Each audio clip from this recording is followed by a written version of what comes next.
November 30 அம்மாவோட 2வது வருஷ நினைவு நாள். ஸோ அவங்களுக்கு கும்பிட்றதுக்காக எல்லாம் ரெடி பண்ணி வச்சுட்ருந்தோம். அவங்க ஃபோட்டோ வந்து ஃப்ரேம் பண்ணி பார்த்தோன்னே ரொம்ப எமோஷ்னல் ஆகிடுச்சு.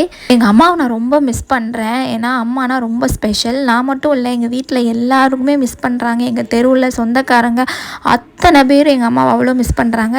எங்கள் பெரியம்மா தான் எல்லா அரேஞ்ச்மெண்ட்ஸும் பண்ணிகிட்டு இருந்தாங்க. சின்ன அண்ணி வந்து போயிட்டு அம்மாவுக்கு வைக்கிறதுக்காக புடவை வந்து வாங்கிட்டு வந்திருந்தாங்க. அப்புறம் அப்பா வந்து படத்துக்கு மாலை போட்டாங்க. அம்மா படத்துக்கு வந்திருந்த எல்லாருமே அம்மாவுக்கு பிடிச்ச ஐட்டம்ஸ் எல்லாமே வாங்கிட்டு வந்திருந்தாங்க. நாங்களுமே அவங்களுக்கு பிடிச்ச ஐட்டம் எல்லாமே வாங்கி வச்சுருந்தோம். இலை போட்டு சாப்பாடு போட்டு, அவங்க அம்மா வந்து சம்பா அரிசி தான் சாப்பிடுவாங்க. ஸோ அவங்களுக்கு பிடிச்ச சாப்பாடு, மட்டன் குழம்பு, ஆம்லேட், அவங்க காஃபி கூட கடுங்காப்பி தான் குடிப்பாங்க, அதையும் போட்டு வச்சுருந்தோம். தெருவில் எல்லாருக்குமே தெரியும் அம்மாவுக்கு என்னென்ன பிடிக்கணும். ஆளுக்கு ஒன்று வீட்டில் செஞ்சு எடுத்துகிட்டு வந்து கொடுத்தாங்க.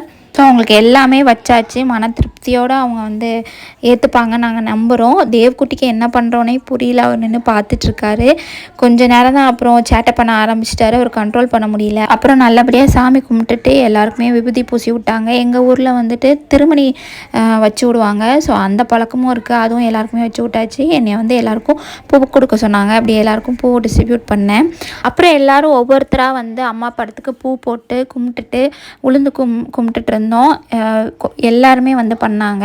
அப்புறம் சாப்பாடு வந்து அரேஞ்ச் பண்ணியாச்சு. வெளியில் பரோட்டா, இட்லி, மட்டன் குழம்பு, சட்னி, சாம்பார். ஸோ எல்லோரும் மன திருப்தியோடு சாப்பிட்டு போனாங்க. நாங்களே வீட்டிலே அரேஞ்ச் பண்ணி பந்தி பரிமாறியாச்சு. தேவ்குட்டி தான் ரொம்ப பிரச்சனை பண்ணிட்டாரு. அப்புறம் சமாளிக்கிறதுக்கு அவருக்கு சாப்பாடு தான் ஊட்டி விடணும். ஃபஸ்ட்டு பந்திலே உட்கார வச்சு சாப்பாடு ஊட்டி விட்டேன் அவருக்கு. என்ன மாதிரி யாரெல்லாம் அம்மாவை ரொம்ப மிஸ் பண்ணுறீங்க அப்படின்னு கண்டிப்பாக கமெண்ட்டில் சொல்லுங்கள். நெக்ஸ்ட் வீடியோவில் பார்க்கலாம். பாய்.